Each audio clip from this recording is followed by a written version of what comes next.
Human Rights Watch have accused the Saudi-led coalition fighting in Yemen of war crimes. The rights group says coalition airstrikes have killed 39 civilians, including 26 children, since June. It's called for an international inquiry. But the coalition denies the accusations and says it only targets Yemen's Houthi fighters. Its investigation into a recent strike on an education complex found no wrongdoing. Based on all the statements and the evidence and various other intelligence sources that was collected by the investigative team, we have reached a conclusion that the coalition forces found armed Houthi militia inside Shaima Educational Complex, and we confirm that they used this complex as a base for them.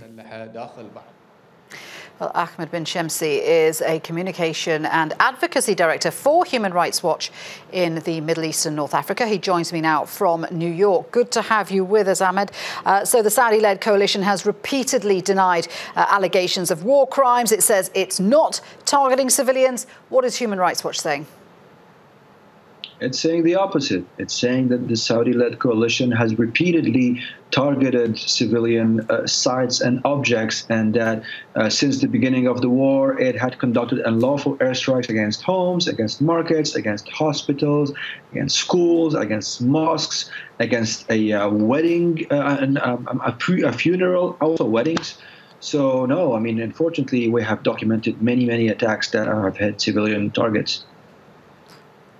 OK, so Human Rights Watch has called for a UN investigation, but do you think anyone will be held accountable? We certainly hope so. There were some investigations conducted by the coalition itself, but it gave very few results, and it lacked credibility in many ways. That's why we're calling for an investigation by the Human Rights Council for the UN. Can I ask you, there has been an outcry over countries like the US and the UK who've sold weapons to Saudi. Do you think there's a degree of complicity there? Well, whenever there's a violation of the laws of war, the potentially complicit parties are all those who help in conducting such an attack. So what we know is that the U.S. help with logistics and providing targets. So if they are, but what we don't know in which attacks they are specifically involved, because this is undisclosed information. But if it is proven that the U.S. has helped with targeting information or other logistical aid in attacks that caused civilian losses in a reckless manner that constitutes a violation of the laws of war, then yes, there should be accountability, including for those who helped. Good to get your thoughts there. Thank you very much indeed for that. Ahmed Benchemsi from Human Rights Watch.